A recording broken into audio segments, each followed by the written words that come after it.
J'aurais pu faire une vidéo de la vie qui reprend sur les rives du Potomac et de la joie des habitants de Washington de retrouver une liberté surveillée. Mais le déconfinement se fera dans la violence. George Floyd est le mort de trop, tué par le virus de la bêtise et du racisme. Le samedi 30 mai 2020, une manifestation était organisée devant la Maison-Blanche en mémoire de George Floyd. Noirs et Blancs étaient réunis contre le racisme ambiant. L'atmosphère de ce rassemblement était calme et digne. À 22h30, les chaînes de télévision font leur premier breaking news.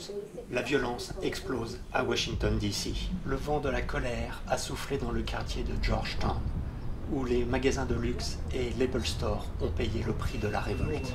L'ouragan de la fureur s'est abattu dans le quartier de la Maison-Blanche. Les restaurants, les centres médicaux et les pharmacies que fréquentent les employés de la Maison-Blanche ou les fonctionnaires fédéraux ont été systématiquement détruits.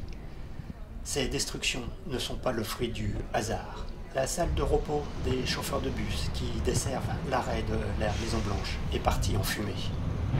Dans cette zone de guerre, le monde médiatique constate avec effarement le spectacle de désolation devant la Maison-Blanche. Pour moi, le plus intéressant, c'est la littérature murale. Il y a les slogans antiracistes. Il y a aussi les messages sociaux qui ont le mérite d'être clairs sur cette fatigue des inégalités économiques et sanitaires pendant le Covid-19. Les États-Unis est le pays où les situations et les images peuvent être improbables, comme ce restaurant qui dresse ses tables dans une atmosphère de plastique brûlé, ou ces kayakistes du dimanche sur le Potomac qui rament pendant que le virus et la violence courent dans les rues de la capitale américaine.